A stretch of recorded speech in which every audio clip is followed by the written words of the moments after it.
We don't march and protest because we like to march and protest. All we want to do is be free. Shaun King. New York. Shaun King. Good morning. Hey, good morning, everybody. You know, my wife and I have this thing that we say to each other on a particularly tough day in our country.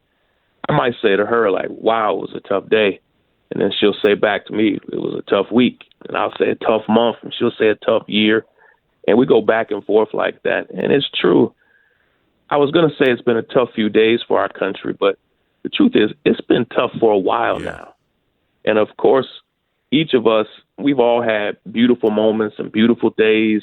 We've all had moments of laughter and joy, but it's been tough. And the United States right now is the only nation in the world with more guns than people. As I said last week, second place on that list is not even remotely close.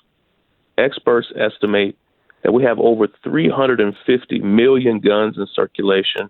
And this is something I didn't know, that as many as 100 million of them are literally weapons of war like AR-15s or AK-47 assault rifles.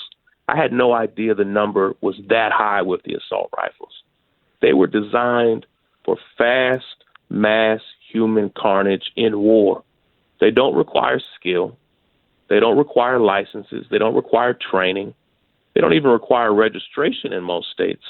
All that you need to be able to do to slaughter 22 people at a Walmart is to have a bunch of bullets. In this nation, they're plentiful. And that's all it really takes. One weapon of war. We've all seen pictures over the past few days of clips that can hold 100 bullets. And all you need is that and one person evil enough to walk out into the world to use it. In El Paso this Saturday morning, the shooting victims ranged from 2 to 82. These and elders, mothers and fathers, sons and daughters. And the shooter, a white supremacist, drove nearly 700 miles. That's over 9 hours, so that he could get close to the Mexican border and, in his own words, shoot as many Mexicans as possible. We learned late last night that before he walked into the Walmart with his assault rifle, he left everything in his car and walked into the Walmart unarmed first to see if the store was indeed full of Latinos, and it was. So he walked right back out to his car, got his assault rifle, put on some shooting glasses and protective ear gear, and started shooting every single person he saw. And 22 people have died so far, and many more are still in the hospital recovering. And just like that, he committed what is the deadliest race-based hate crime in this country since the Tulsa Massacre of 1921. And I need us to understand that we live in that age.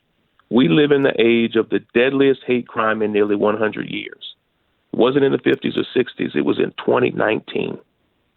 And in the shooter's white supremacist manifesto, I counted at least 8 different phrases that were literally just cut and pasted directly from Trump's speeches and tweets, from fake news to send them back to all the talking points of this country being invaded by Mexicans.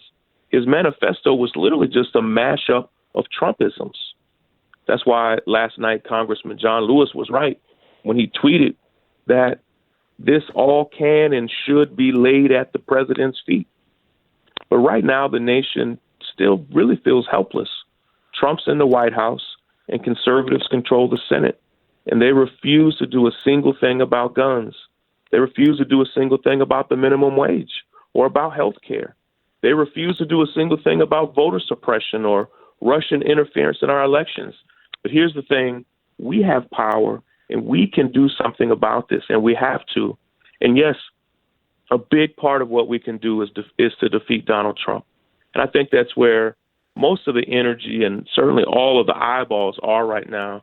But I want to have us put our eyes on the Senate for a minute. If you can go now or later today to howweflipthesenate.com, that's howweflipthesenate.com. I'm a part of a team that started a new campaign to flip the Senate from red to blue, away from conservatives in 2020. Because, listen, there are 3 possible scenarios in front of us. Here's the first. The Democrats beat Trump and take back the White House, but Republicans maintain control of the Senate. And we already know what that means. We had that for 6 years of the Obama administration. that will mean that nothing will get done. Republicans literally stole a Supreme Court nomination from Obama. And that's the first scenario. A great person beats Trump, wins the White House, but Republicans control the Senate. Or scenario 2 could be even worse. Trump wins re-election and maintains control of the Senate. And that's a nightmare scenario. That means we'll see 4 more years of exactly what we have right now. What we want to see at howweflipthesenate.com is a third scenario where Democrats defeat Trump and take back the Senate. But doing so is going to be one of the hardest things we've ever done. 22 Republican seats are up for grabs, and we'll honestly need to fight in all of them.